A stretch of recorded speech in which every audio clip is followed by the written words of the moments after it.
Sadya raw masasarap magluto ang mga Kapampangan. Ang kanilang mga putahe may kakaibang linamnam.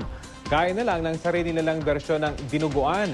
Halina't matakam sa putahe niyan sa balitang hatid ng kapuso nating si Micael Daes.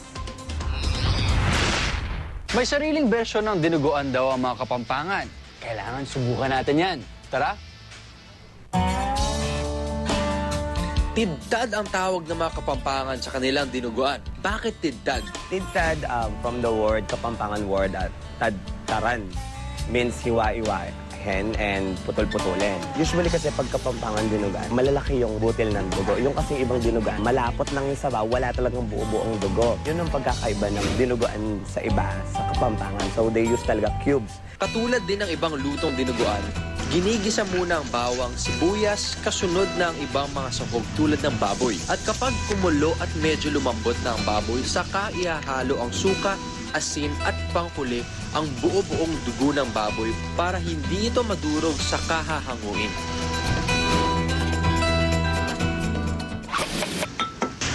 Tidtad! Ito yung Pampangas version of dinuguan. Alam ko na subukan ko ng dinuguan dito sa Midnight Express. Yung kwento ko doon, nung una natakot ako.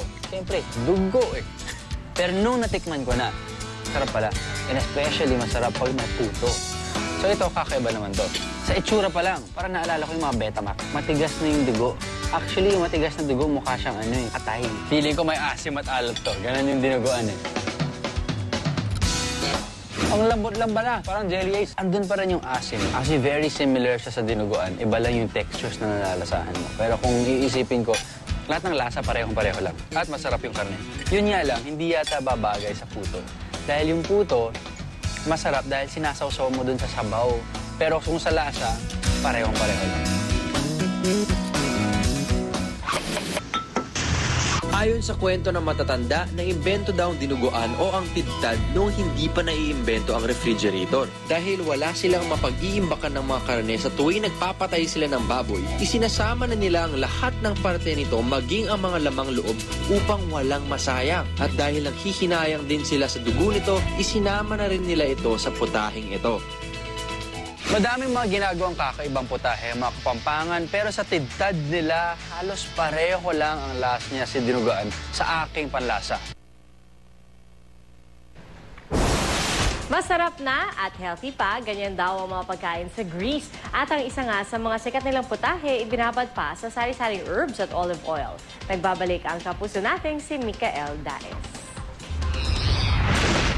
Kilala natin ang mga Greek gods na si Hercules at Zeus at napakalaki ng mga katawan nila, no?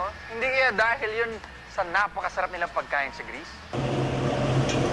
May mga nagsasabing health-conscious daw ang mga Griego kung kaya't mahilig sila mag-ihaw ng karne na panahog sa kahit anong putahe. Greek food is considered to be very healthy. It contains a lot of vegetables, it contains a lot of natural fat that is good for you also. So people that go here, they are usually quite health conscious. Greece used to belong to the Ottoman Empire for a very long time, and the Ottoman Empire has, connections to most of these countries around the Mediterranean. So you will find similarities between most of these countries, and maybe olive oil and this freshness of the food that we often find in the Mediterranean areas is typical for Greece also.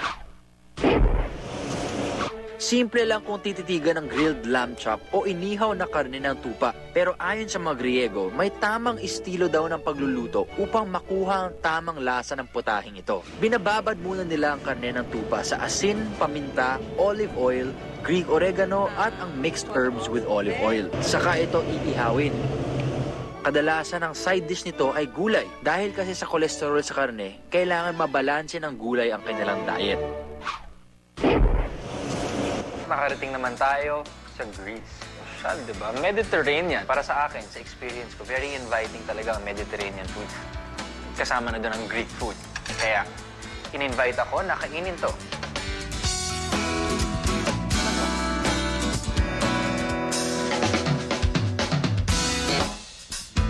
Very healthy ang Mediterranean food. Kasi kadalasan, hindi sila mahilig magprito.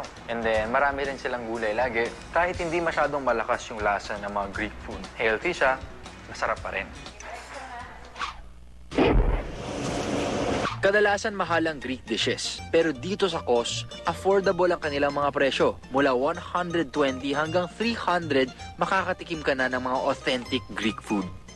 Napakasarap talaga at napaka-inviting ng Greek food. At sa sobrang sarap niya, sa tingin ko may iwan muna ako dito sa Greece.